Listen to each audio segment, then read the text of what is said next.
Hello, everyone. Good afternoon. My name is Angelica Reese, and I'm a teaching artist with Artworks LA, and I'll be leading the Design Creative Labs workshop, the Design Challenge. To begin, let's go ahead and enter into the chat the following check-in questions. So if you could please put your name, your age, your preferred pronouns, how you are arriving today, and what is one favorite event you ever attended, and share one reason why, please.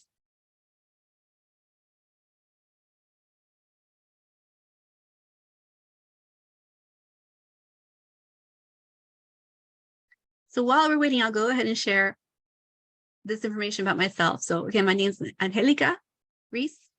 My age is 42. My pronouns are she, her. I'm coming to you from my home right now in the San Gabriel Valley. And one of my favorite events that I ever attended, and while I was a few years ago, I got to see Paul McCartney at Dodger Stadium. And that was just a great experience because I've been a Beatles fan my whole life. So that was a really fun time for me.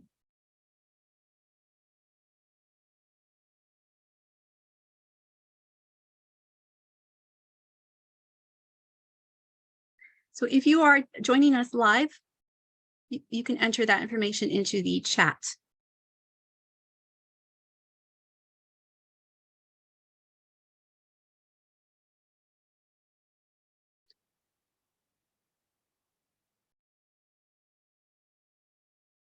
All right, now I'll just go ahead and move on, but please, you are welcome to continue this information.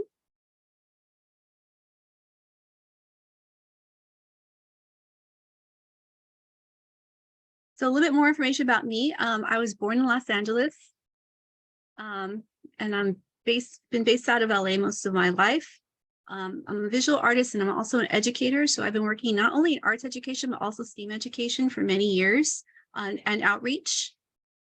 My personal experience in art is been working in many, many different media, starting out with drawing and painting. Of course, as a kid, always wanted to draw and paint. Then I moved on to digital artwork and also printmaking. And I have a lot of experience in my professional career in creating online content, doing everything from producing videos and live streams to managing social media. And I even did some artworks for outreach campaigns. I had to learn a lot on the job, but I've had a lot of fun, and I've been able to combine a lot of my experiences together. And I really enjoy taking what I learned professionally and applying it to teaching my students. On a personal note, my hobbies include going to movies, going to concerts and live events. I try to get out there in the world as much as I can and enjoy the art that is all around us, everywhere you look.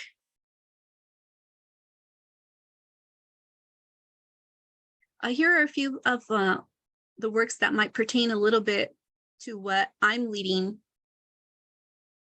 this challenge on, which is design.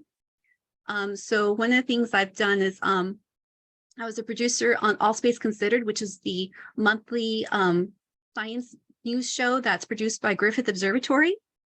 And so a lot of things I would do is I'd create bumper cards for the presentation, which is sort of like when you're moving from one topic to another, you create like a bumper card, like it's almost like a title card that moves on and introduces the next segment of a show. I would also create the thumbnails for the YouTube. When you go to YouTube and you see like the little picture in the box that gets you to click on it, those are called thumbnails. And so I'd go ahead and create those as well for each of our the videos we would make. Also for All Space Considered, I would sometimes make infographics or space. I want to say space art. They're actually just artistic renderings of something that might be happening in space that I would have to then present in a way to make it understandable to the audience. For example, on the right, you can see a meteoroid and a comet that were compared in size. So I had to do all of that in Photoshop and render it because we didn't have photographs of them. There was no telescopic images of those celestial bodies. And in the middle, I also worked for Columbia Memorial Space Center, which is a space museum, a museum of space history in Downey, California. And we redid our whole floor map, basically, where we did like all the exhibits. And so I created a floor map for that. And I also did social media for them. And I also did video production and live stream production for them as well. All right, so let's go ahead and get to it. Oops. So we are talking about design, and that is going to be the challenge. And so I'm really, really excited to present this challenge for you because I think it's really fun.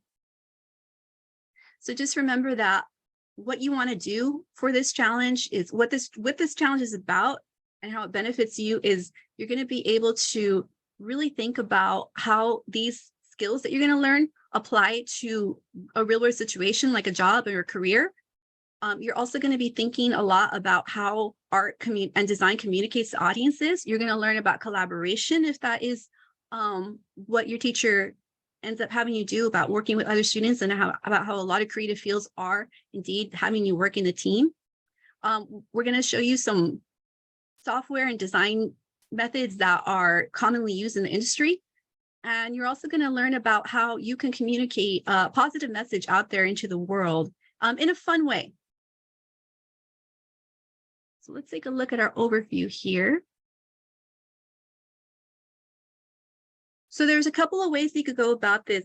Basically, the goal or the challenge is to create a film poster, a movie poster, which I thought would be really, really fun for you, because movie posters are obviously one of the most common ways to work as a graphic designer. There's always an artist behind every movie poster, and they have to consider a lot of things. So you get to learn a lot about the field with movie posters. You have to learn everything from like what an audience will respond to like what your bosses want from you. And you have to communicate that very quickly. If you've ever been in a movie theater and you kind of walk by these posters kind of fast, maybe your movie's starting and you have to walk by them fast. What pops out? What gets your attention? These are all things that you should be questioning, right? So I think the movie poster is a great challenge for you, and I hope you have a lot of fun with it. There's a couple of different options for this. So as a team, you could work on this. You could be collaborating on brainstorming, and you can have this be about your personal experiences, or you could also make this about your community. You can make it about a social issue in your community. You can make this about a positive message about your community or your shared experiences in that same area or in that group.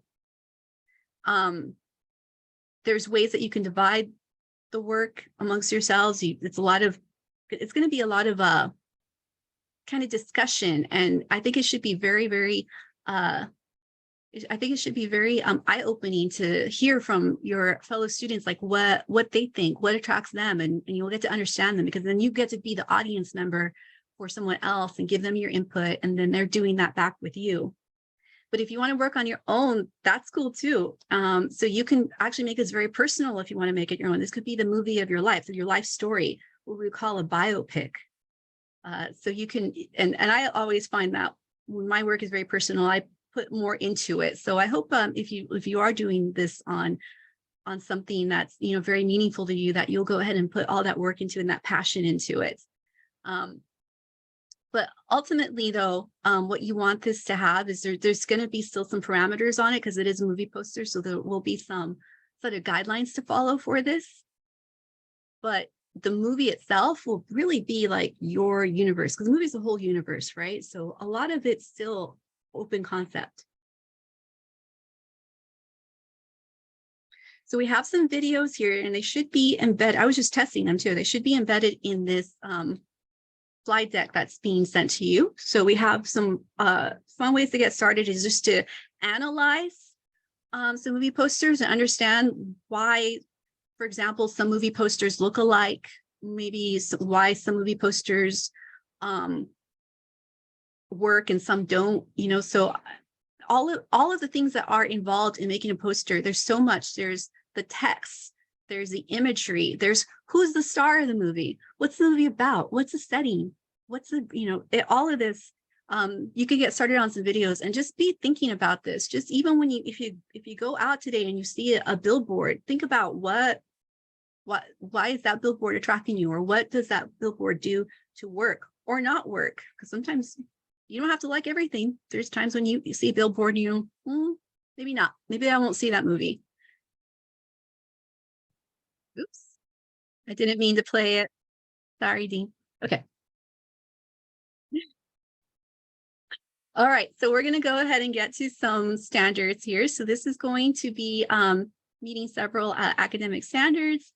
So we're going to go ahead and just go through this quickly. So we're going to be looking at narrative. Narrative is about storytelling.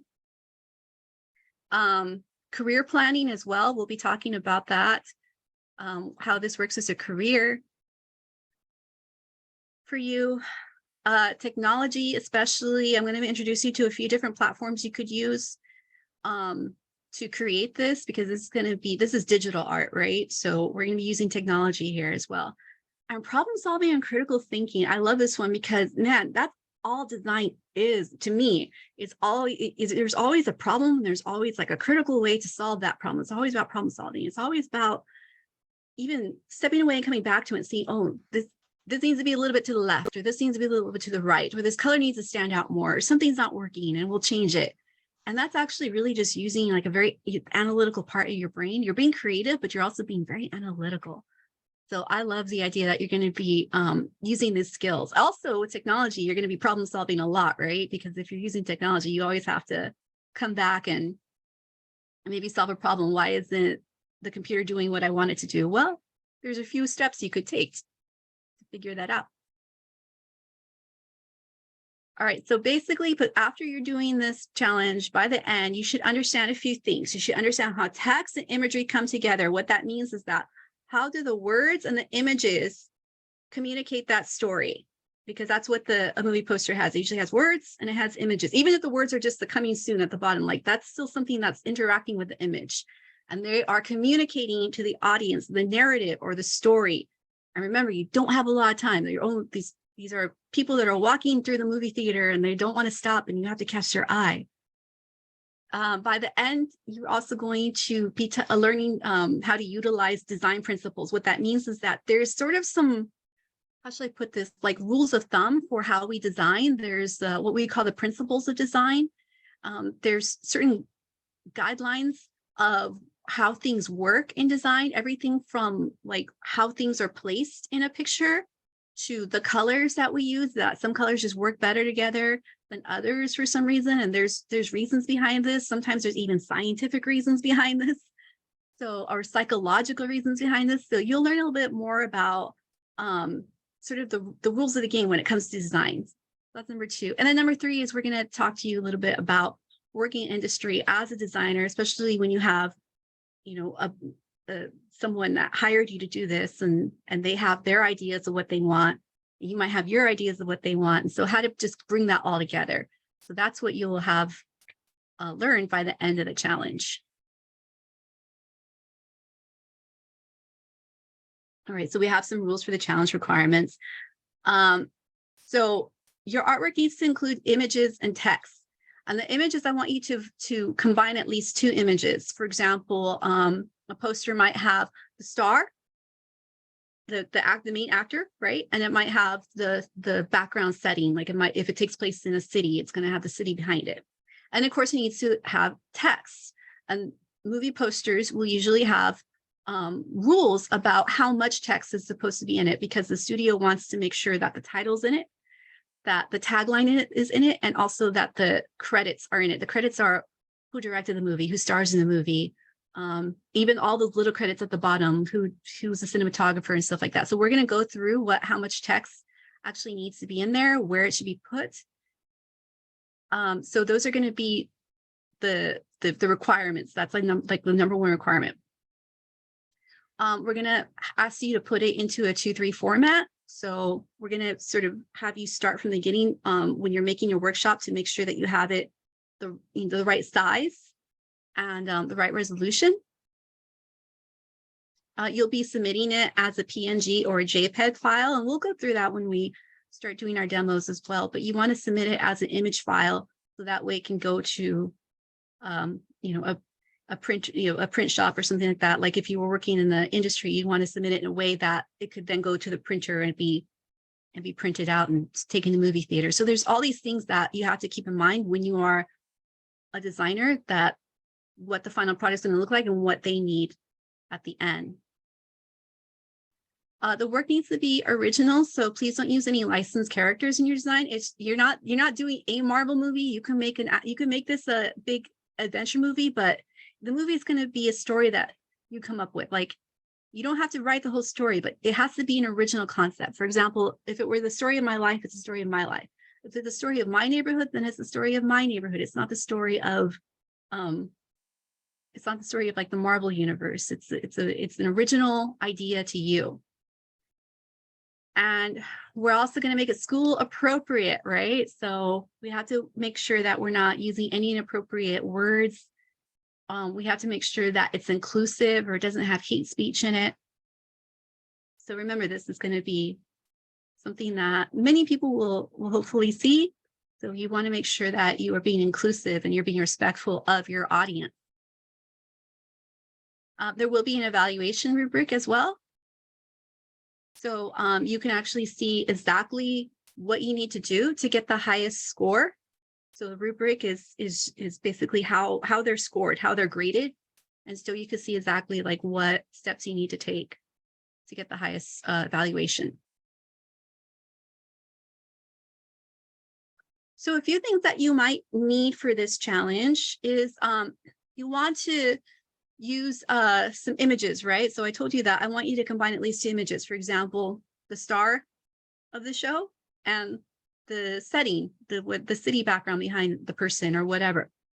So what you can do for those images, obviously you could take them yourself with your camera. So if you have a camera, a good phone camera, you can go out, start going out in the world, start taking pictures, or you probably have a ton of them already in your camera roll. But if you don't like what you've taken so far, you just don't have the access to that, you can also start looking into some free stock photography options. Pixlr and Canva have stock photography. There's also a few resources that maybe your local school or a library have. You can look into Adobe Stock or Shutterstock for see if they have subscriptions. Now, what stock photography is they are licensed, they're photographs that are licensed for free use. A professional photographer took these pictures and they have licensed them for anyone to use. They've given that permission. Not everyone has given permission. You have to be careful about whether or not you have permission, right? You don't want to basically be stealing someone's work. So look into where you can get those into that stock photography, because it's usually very, very high quality, and it's usually very general in the idea. For example, if you needed a picture of, say, a puppy or something like that, they have like tons of puppies. If you need a picture of a city, tons and tons of cities. There's like so much to choose from. You will need access to some design software. So Pixlr or Canva are great ways to look into some free online options. They're cloud-based. You don't have to download anything. If you do have access to Adobe, Photoshop would be the best way to go ahead and go about designing your work. You can also use Illustrator, which is one of my favorite programs from Adobe, which is a vector drawing program. So if you wanted to draw anything, you could draw it on Illustrator, and you could even bring in things you made on Illustrator and bring it into Photoshop. But these are the ways that you can combine those images and also add text to it. And you can start looking into fonts that you want to use. Even, for example, if you were to go to an online font store like thefont.com, you can actually download some of those and then have them work on your Photoshop application if you have that on your computer. Pixlr and Canva have a lot of font options as well. And we can talk, and then we're going to talk about fonts so much, because fonts say so much. Like the style of the lettering just makes you think so much about what you can communicate. If for anybody who wants this modification, and I love the idea that people might be taking up this challenge, but if you just don't have the access to the digital work, we can do this. We can always do this. There's always an option. You can make something, what we would call, you could make it an analog poster. Analog means not digital. You could basically draw it yourself. Even if you're not confident in drawing, you could use tracing paper or transfer paper, so you could draw it straight from a photograph. If you're good at lettering, why not show off those skills? Some pencils, some markers. What I would ask is that you look into getting Bristol paper or some very similar heavy paper.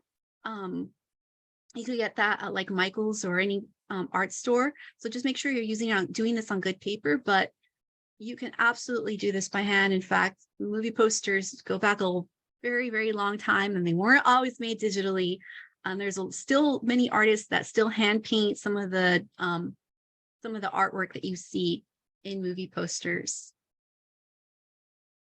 So that modification is open to anybody. I'm very excited to see who would take that challenge. All right, so now what I'm going to do right now is I'm going to guide you through the first step, which is analyzing. So I already shared some videos with you that you might want to look at that kind of discuss the common ways that designers go about creating a movie poster. One of the things that I want you to think about, because you're not just making a poster, you're kind of making the movie too, right? It's one thing to work for a studio and say, okay, we're making a new Marvel movie, please make the poster for it. But now you also have to come up with the concept for the movie, the title, the setting, the style of the movie, or what we would call the genre. So what I have provided, and I'll go ahead and put this in the chat for you. Let's see. That you go to Miro.com. I don't know if that's a live link actually, but I really like using Miro. It's like this big board basically where you can start and sort of organizing your thoughts. And there's a few different boards that templates that are available. One thing that I like to use, see, if you were to go to Miro, you would just go to, you'd create a free account, and you can create up to 3 boards for free, and you can share those boards. If you're collaborating, you can share it amongst your partners. And there's many different templates that you could use. One template I was using was the idea napkin. This isn't what the idea napkin actually looks like. I kind of moved around the boxes a little bit, so you can go ahead and do that as well. But what I did was just as if you're kind of putting sticky notes on the wall, go ahead and start like getting your ideas out there. So the 3 things that you really want to consider, the information that you want to put up on this poster, is the genre, the setting, and the title. Now, genre is a really cool word. I'm wondering if anybody of our students actually has heard of that word before. If you have, put it in the chat. But the genre is basically like the style or the type of the movie, right? What are some genres? Action movie, comedy, romance. There you go. There's also genres of books, right? Genres of TV shows. Well, we're talking about genres of movies. So, oh gosh, what else? Horror, right? So considering that this is a personal story to you, whether it's a collaboration, might be the story of your community. If it's personal to you, it might be the story of your life. You have to start thinking then, if your life a movie, what kind of movie would it be? What's the main genre? So you can start using these sticky notes to kind of put your ideas out there. You can maybe even use the sticky notes to start thinking of movies that you like, that you relate to, that maybe that feel like your life. So that way you can maybe think about how those movies, is that movie a comedy? Is it a drama? Why do those genres feel like they fit your story better? All right, next, so we're going to do setting. So that's important, right? So if you are looking at a movie, you want to know where does it take place. For example, the movie Titanic took place on the Titanic, or Jurassic Park took place in a park. The setting can be very, very important to a movie, and usually that information is on the poster, right? It's usually the setting is the background of the poster or a huge part of it. So you want to get at least a sense of a setting in your poster. So you have to then start thinking for yourself and answer these questions for yourself. What is the place that's the most important to me? What places have I been that are have special meaning to me? Where is a place, for example, that you've experienced like a life-changing event? So what's the setting? And that's going to be specific to place. The title can be really, really tricky. This can be the easiest or the hardest part to come up with, but you got to start brainstorming a title as well.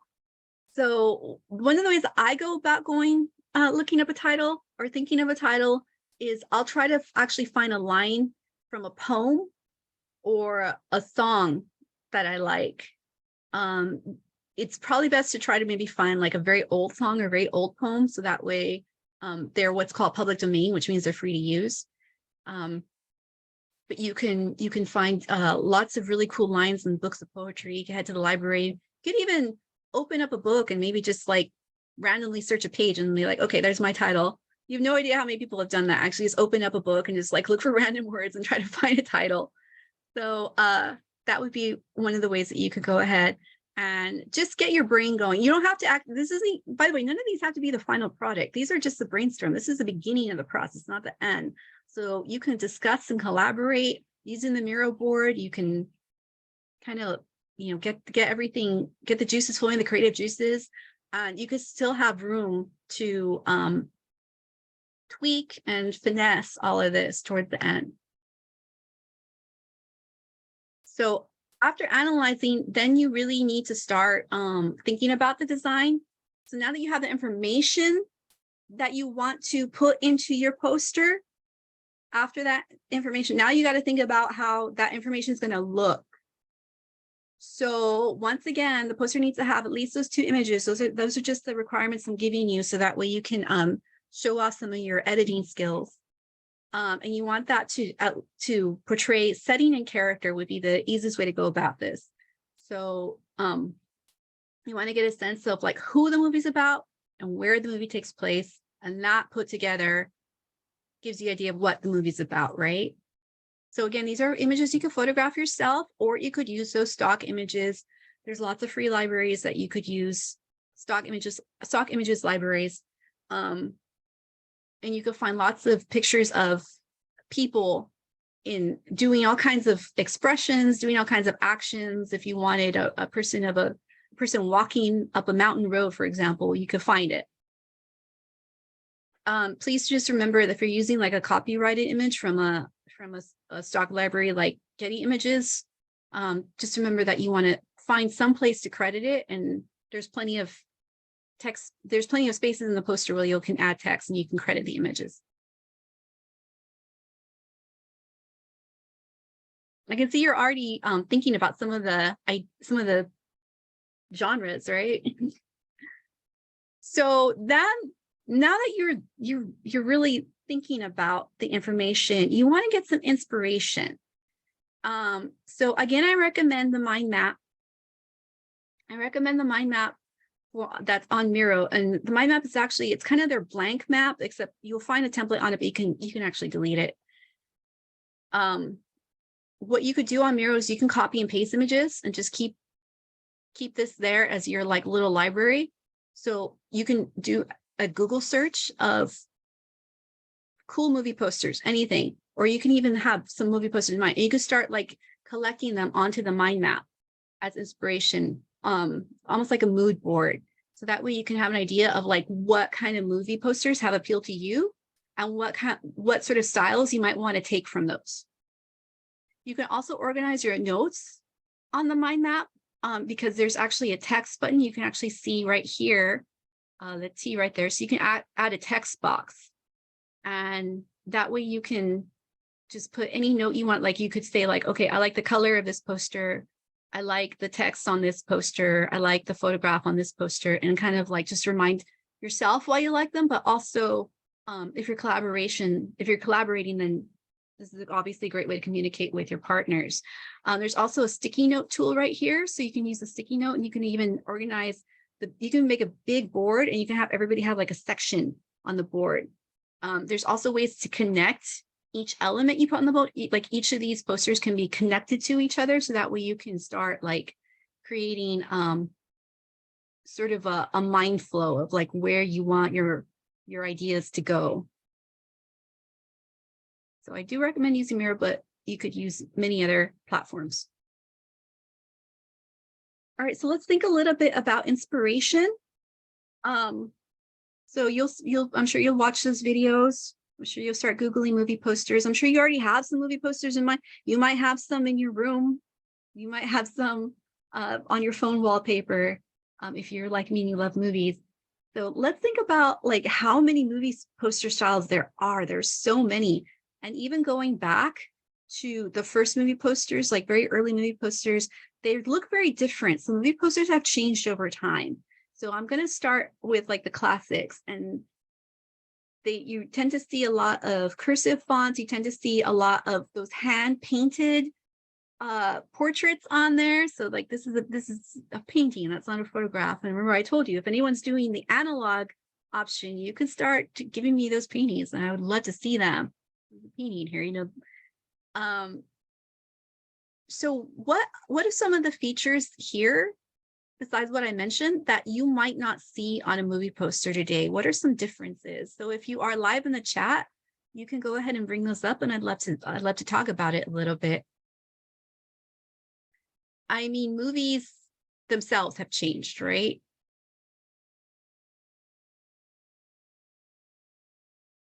It's got that spray paint soft, the font styles, yeah, the curved lettering. A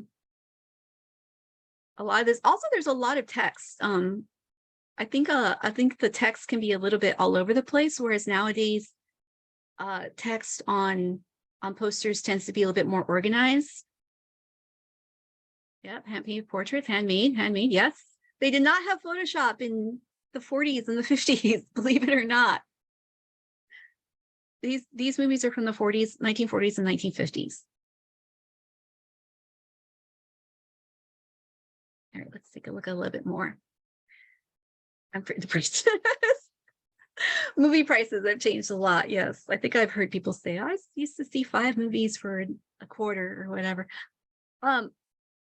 One of my favorite designers of all time was someone named Saul Bass, and he's just legendary to designers, to graphic designers, to movie poster designers, to people who just love film. You don't even have to be a designer if you're just a film buff.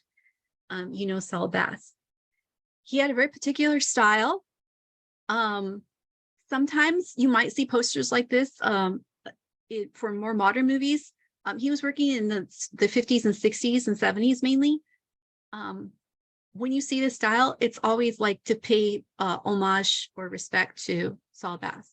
So take a look at these. What are some ways that you could make this design without a computer? Like, well, how would you go about this? If it were like 1965 and you don't have a computer, what are some ways that you would try to make this? What do you think he was doing? I mean, positive and negative is good. That positive and negative space, yes. In case anybody doesn't know what that means, positive space is like the object in the picture, and the negative space is like anything that's not that main object. So for example, the arm would be positive space and the white background here would be negative space, but then the arm could almost be negative space in a way, right? Like it could almost be like a crack in the wall or something like that. It's so big and so jarring that it almost kind of plays on that sense. But so you can really start looking at like some very basic designs. I mean, they look so simple. They're not a lot of color, very simple shapes, but they have a lot of thought put into them. Yeah, perspectives, good. Negative space.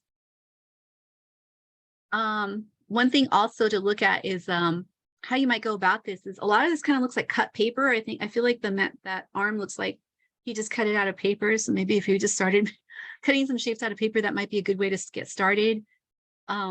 This vertigo spiral looks like it was done with like maybe a compass. The West Side Story over here looks like it was done with a stencil, like the font was, the type was done with a stencil. So maybe start thinking about like the old school ways to create art, and maybe think about how you could recreate that digitally, or if you're doing an analog poster, how you can do that analog. So I'm really hoping you're kind of getting some ideas already. Tracing paper, yeah, for sure. That is the artist's best friend when you're on a deadline.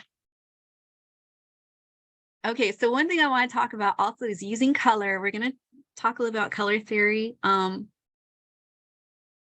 So it's very, very common to see blue and orange in modern action movie posters. Does anybody know why? blue and orange. And I know some of these look more yellow and more green, but they're still in that family, right? They're still in that color family. So I'm kind of wondering, color wheel, think of the color wheel. Yeah, complementary colors. Yay. Some of you got it. So if you look at the color wheel, think of the color wheel. Where are blue and orange on the color wheel?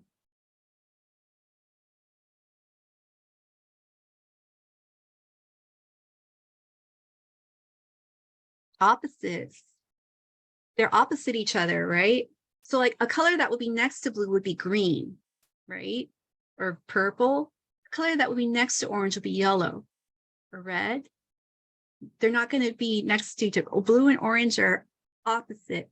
So they make each other stand out. They pop out. It's like fire and ice, right? Literally, some of these, it's like fire and ice. It brings to mind a lot of opposites, including the idea of like conflict. So you see this a lot in movies where there is a conflict. In action movie, a really big adventure movie, you just get the idea that you're going to see like all kinds of just cool stuff, explosions and all kinds of like, you're going to see a cool superhero, you're going to see all this sort of stuff. It just brings to mind like a lot of this tension. So color kind of plays on an audience that way. They not only do they see these posters more obviously from afar, because remember, we're in a movie, when your audience is in a crowded movie theater, they're trying to get to their seat and you're trying to get their attention. That your movie posters on a wall and you want that to get your attention. So they'll stand out more. But it also gives you an idea of the movie, for this kind of movie, that there's going to be conflict, that there's going to be drama, there's going to be action, there's going to be excitement. So this is very, very common to see. The blue orange, you could Google it, blue orange movie posters, you'll see all the way. I want you to keep in mind using color. I'm not showing this to you to say, oh, you got to use blue and orange. I'm not saying that at all, but I want you to understand the impact that color is going to have on your poster. Going back to the Saul Bass, he used color very simply, very, very simply, only 1 or 2 colors, maybe 3. He used mainly very like primary colors, like the red. So he used color in a very specific way. There is contrast here because there's a lot of like dark and light contrast, black and white contrast, but he used color in a very different way than what you see a lot of now. And these movies had conflict, they had suspense, they had a lot going on. They weren't necessarily Marvel movies, but Vertigo's a suspense movie, so is Malcolm in Arms. West Side Story is a love story. But they're still communicating those story ideas to you. And they're still keeping in mind what kind of response you're going to get from an audience with those colors. Angelica, Yes.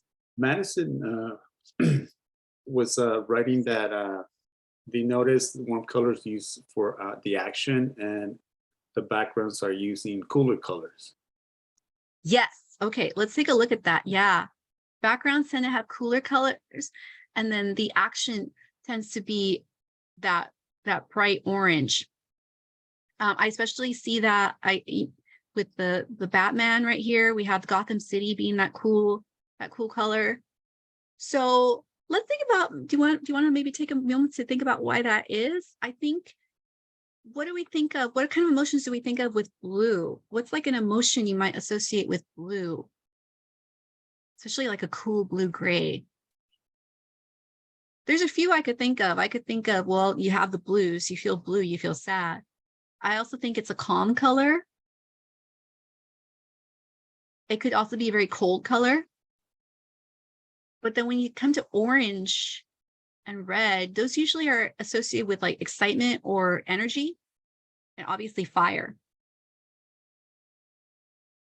So I think what's happening is there's the idea maybe that the world is cold and the action is hot. Suspense, yeah, there's a lot of suspense too. Born Identity is doing a great thing right here, where you have this coolness on the left, and then you see the action and the love scene right here in the orange. So it's giving you this idea that like there's going to be these it's like there's going to be these contrasts here. There's going to be this like constant tension between all of these worlds coming together.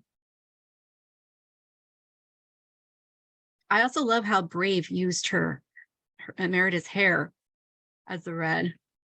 Love that. It's an eye grabber, exactly. The contrasting colors grab the eye, but it's not the only way to grab the eye, though. I'm going to come back to Saul Bass and mention that. All right. Color is very, very powerful in our emotions. Yes.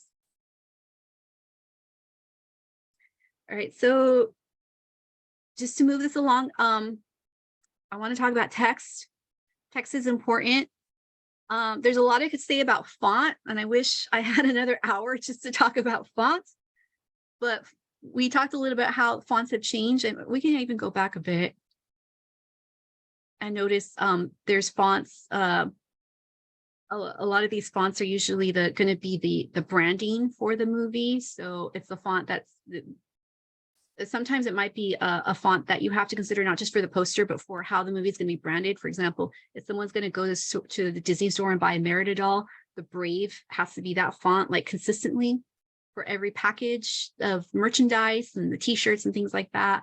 I'm going to go back to Saul Bass and see how he used text. When we have over here on the left, we have the stencil font. Over here, we have like kind of a text that almost looks like it was cut out of paper. You know, it's kind of a messy font, but it's very clear to see, though. One of the things is that it's very clear to read. Even going back to the classic fonts with all that cursive, it's still clearly legible. But what's really important is what that font is saying, of course. So what kind of information does a movie poster need to contain? A lot of this is actually decided by the studio and the studio's lawyers, because there needs to be like legal requirements about what it has to say. For example, everybody that worked in the movie there might actually be a requirement that they get the credit that they want. And sometimes there's even, it might even be in the actor's contract. If they're the big star, it might even be in their contract that their name has to go above the title. So if you're trying to mess around with your movie poster, if you're on Photoshop and you're kind of moving the font around, seeing what looks good, you might not get every choice of where it goes, because it might say in the actor's contract their name goes on top. So what are some information that it might contain? What do you think of, like, what's the first thing you see on a movie poster that usually grabs your eye? Is there anything that's missing, for example, from this poster? Not poster, but this template that I put up? What are some other things that you've maybe seen on a movie poster? Just to give you a time check, Angelica, we're at 5:13. Okay, I think we're almost done. But keep all this in mind about where you place things on a movie poster, and also what fonts you use. A good rule of thumb, by the way, is to not use more than 3 fonts.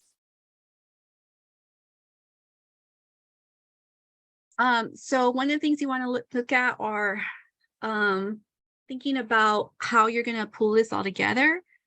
You want to start thinking about some of the design principles, and we could work through that in the next workshop, like how to crop these images in a way that looks interesting. For example, there's a thing called rule of thirds, where if something lands on like a third of the way up or down on a poster, then your eye is kind of attracted to that. So you have to start thinking about color, and you could edit all the color in like Pixlr or Photoshop. They have color filters. They have all kinds of way that you can put like a gradient, and you can do all that blue orange if you want to. And then text, again, you want to be thinking about like what fonts appeal to you. You want to make sure it's legible. You want to consider also maybe like how the font would look, not just on a movie poster, but like on merchandise later on, or a t-shirt later on. Again, you want to not go past 3 fonts. It tends to look messy when you do that. So these are all things that you want to consider. And just keep in mind that you can start from a draft, but you don't want to start with like you don't want to start working on your final project right away. You're going to be working through some drafts. So keep that in mind. You should be making some draft variations of your work. And you should even start, even when you think you're done, see how you could change things up and make another version. So some software that you can use, again, you can use Photoshop or Adobe Illustrator. So Photoshop's industry standard, very, very powerful selection masking tools, which means that you can cut things out really easily. You can mask them very easily. It's just really fast. Illustrator is a great way to draw. Like if you wanted to make that Saul Bass poster, you could do that in Illustrator so easy. And you could even take that and put it into Photoshop. Pixlr is a great one of my favorite programs because it's free and there's no nothing to download. So at this point, I was going to share how those look like, but I think we're kind of running out of time because I keep talking. So I'm just going to go ahead. We can maybe do this in the Q&A if you want to. I can show you those. I want you to remember, though, that as a designer, if you're being hired to do this job, you can't just come up with your boss and say, I'm done. I made just one. They're going to ask you for some, because your boss might say, okay, what else do you have? So I want you to create at least 3 variations of your posters. And this could be not starting from scratch, but doing something like changing up the font, changing the image a little bit, maybe doing a different color, maybe just switching little things up. And that's how you create a variation. So you should be able to create like 3 varieties of your, they're not varieties, they're variations of the same poster. They can have the same information, they can even have the same images, but something's just a little different because you always want to show your boss, like, no, I got something else. I want you to save it as its own project. So remember, you're going to keep working on this. So you're turning this in as a JPEG or a PNG, but there's another file type called PXD for Pixlr or PSD for Photoshop or AI for Illustrator that saves it as a full project. So always make sure you're backing up your work. Always make sure you're saving it constantly. Like, don't lose your work. And then just remember that you need to step away from your work and come back to it to see it with fresh eyes. You can't be working it all day and say you're done. You got to give yourself the time to just leave it and then come back and be like, okay, now I understand it and I'm not, I can understand it better as an audience member. There's going to be, the checklist of your final project. So I'm going to be asking you, did you use 2 images? Did you use the fonts? There's all the required text there, the legal stuff. So just remember, just go through a checklist of like, did I get this? Did I get this? Did I get this? Just be organized. And you can have this on the Miro board, by the way.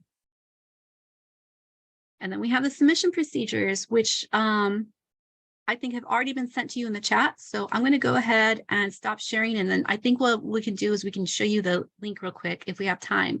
But other than that, this is now time for Q&A.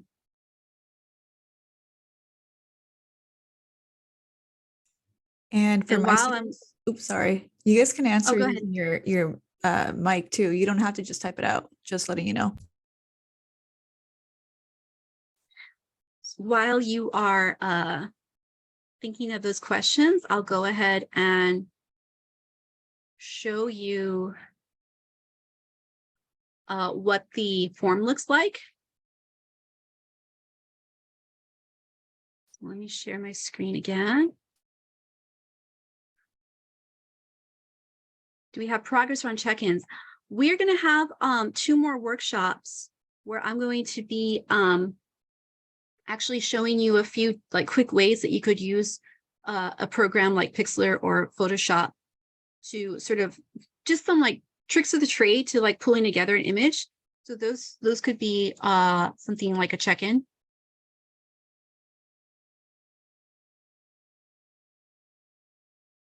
All right, I'll share my screen on this. So it's a Google form.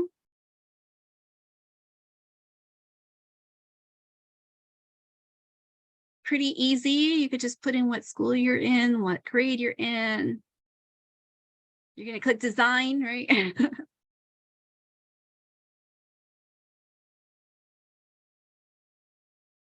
Go. So project summary. So here's where you might be able to tell us if you're going to work solo or if you're going to work with a team.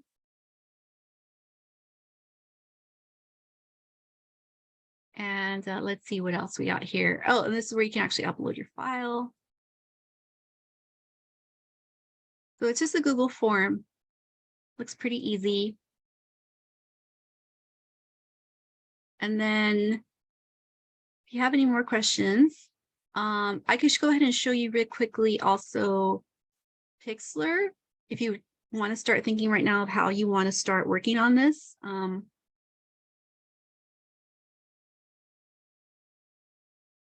Let me bring that up.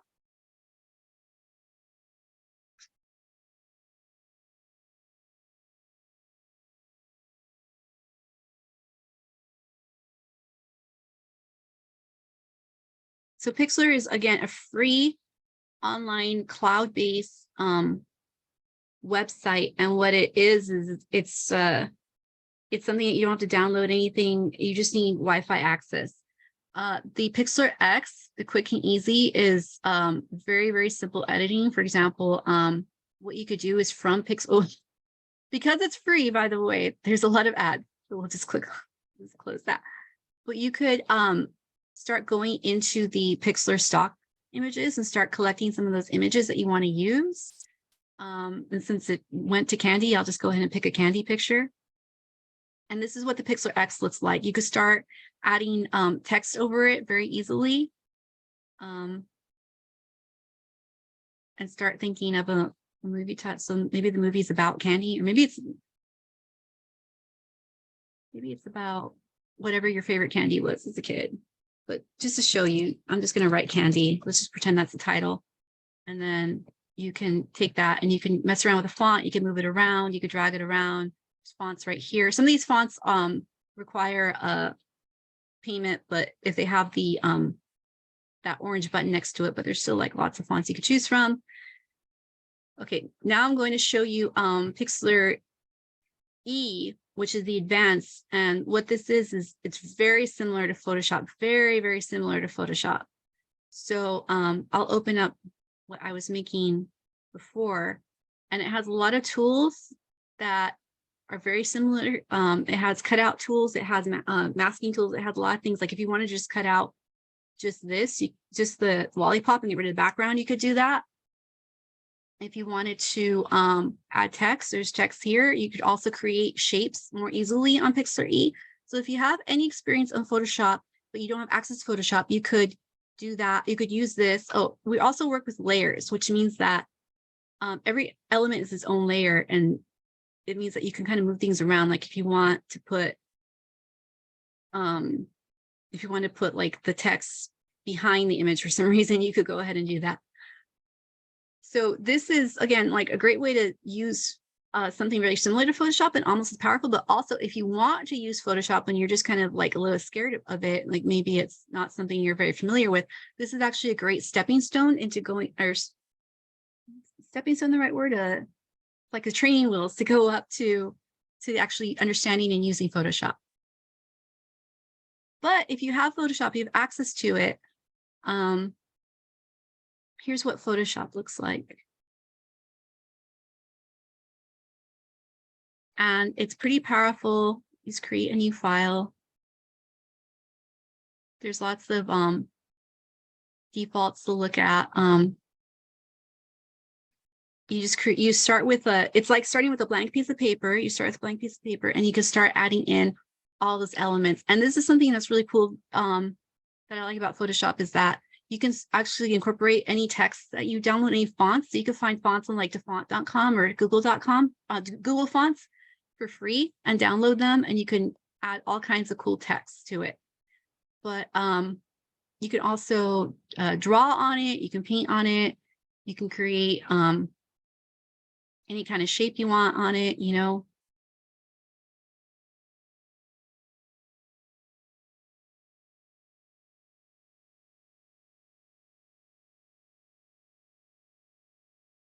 There's lots of colors to choose from. So this is a pretty this is pretty much like the industry standard of software. So if you have access to this, you'd be basically using it for the rest of your career. Any more questions?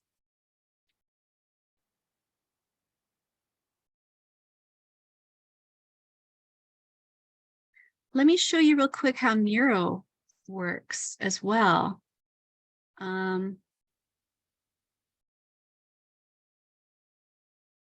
Let me bring up the mind map I had earlier.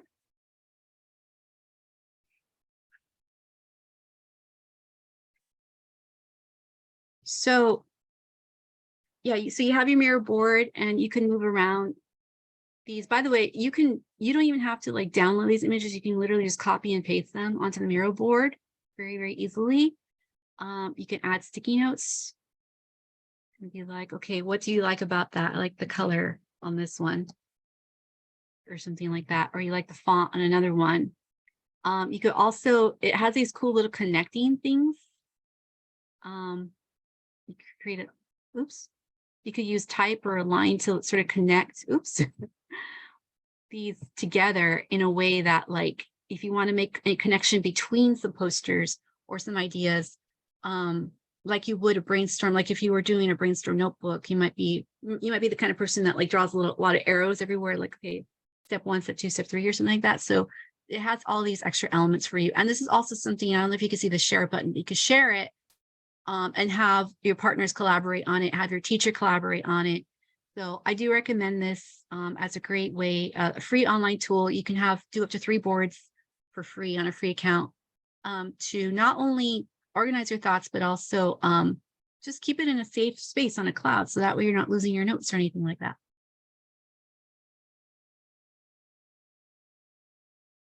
So maybe because it can be about anything as long as it's appropriate and original.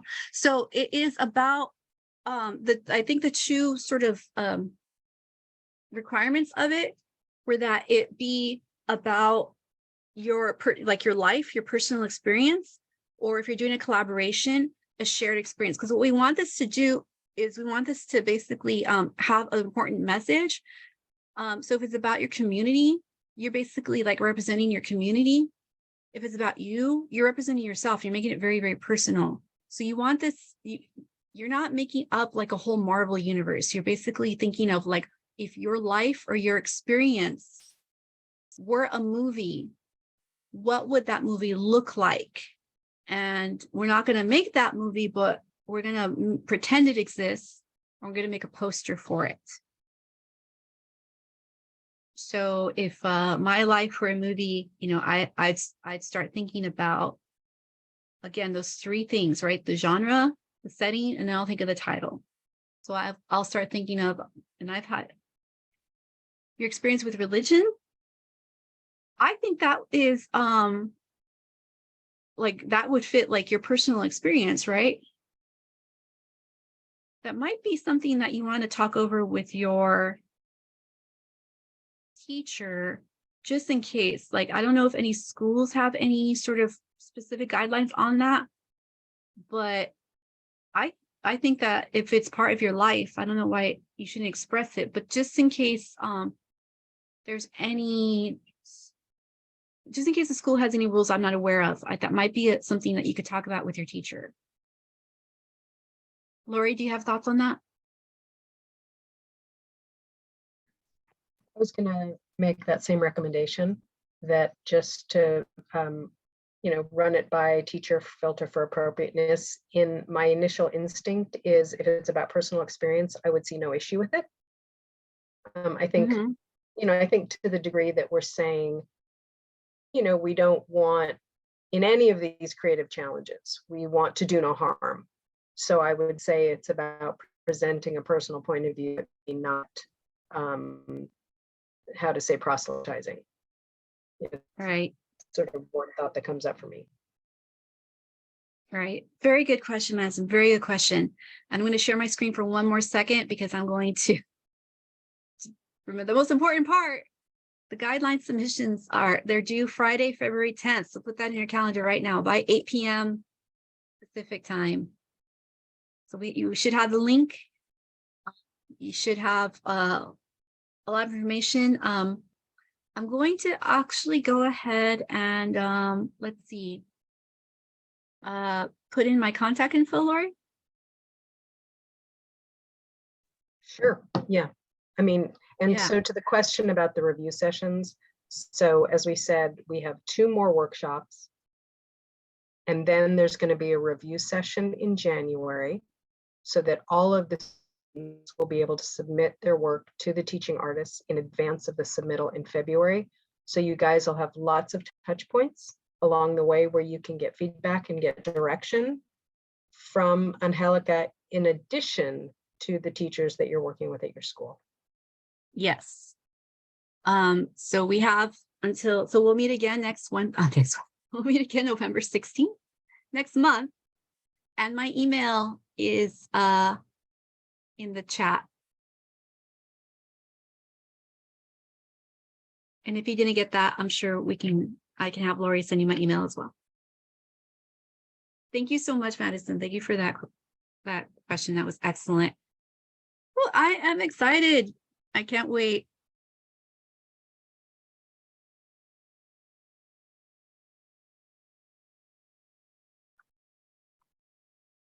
So it looks like we're at time. And so to be respectful of everybody's schedules for homework and dinner, etc. If there aren't any more questions, maybe we press the pause button for today's workshop. Thank you to all of you for the active participation. Loved seeing all the activity in the chat. And as we said, we'll see you next month, November 16th. Same time, same place. Yes.